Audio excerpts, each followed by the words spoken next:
Lesson 6, Subtraction Equations. Daksha is putting together a hockey team for his community league. He needs to have 6 players on the team. He has 4 players. This means he needs 2 more players. Here we have a whole part mat of the situation. He needs 6 players. He has 4 players. So he's going to need 2 more players. Using the part-whole model, you can describe a subtraction equation. You can write this equation as 6 minus 2 equals 4, or 6 minus 4 equals 2. In this example, the 6 is the whole and the 2 and 4 are the parts. In this lesson, you'll explore the following concepts. Solve a given single variable subtraction equation with an unknown, or solve problems involving one-step equations. So solving subtraction equations. Here are some subtraction equations. X minus 12 equals 4, 9 equals C minus 3. An equation must have an equal sign and an operation. For these equations, the operation is subtraction. The part-whole relationship of a subtraction equation is shown here. X minus 5 equals 12. You can use your algebra tiles to model the parts and the whole as shown. X minus 5 equals 12.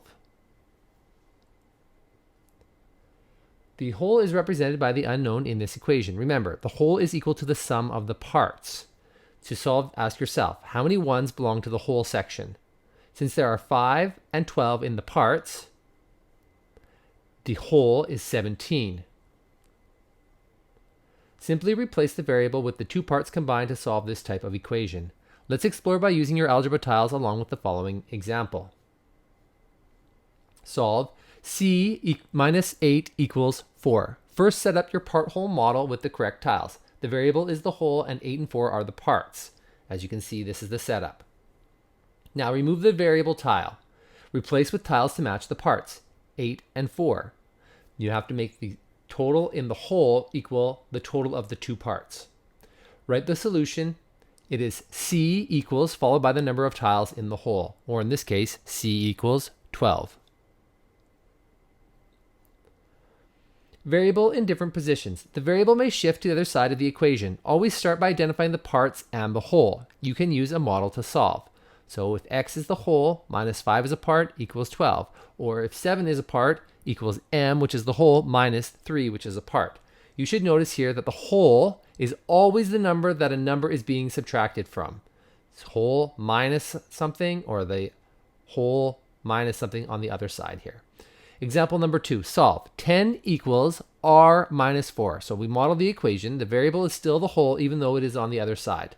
So r is our whole. We have 2 parts. If you subtract either part from the whole, you get the other part. So replace the variable from the tiles from the parts. When you replace them, you get the same number of tiles in the whole as you have in the 2 parts. The variable is equal to the number of tiles in the whole. In this case, r equals 14. So here we're going to relate to the rule. There is a rule for solving a subtraction equation just like there is a rule for solving addition equations. Remember, to solve an addition equation, you have to subtract the same number from both sides of the equation. What is the rule for subtraction equations? Well, we're going to get to that. Notice how the operation relates to the variable as the whole. Solve p minus 5 equals 4. So let's look over here. We have p is the whole, minus 5 equals 4. Notice that the part on the side by itself is 4. See, by itself 4, where this has 2 parts. To get the whole, you must add 5 to the 4.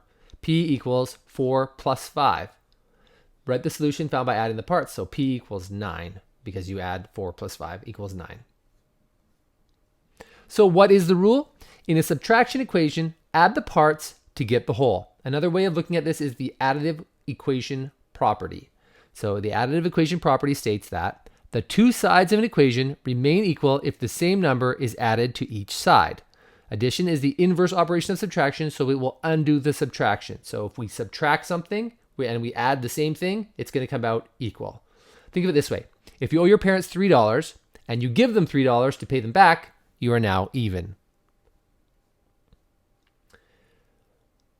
Okay, so go ahead and begin your questions. That's the same as these questions. X minus 5 equals 8. If you need to model, it might help you. If you can do it without modeling, that's okay too.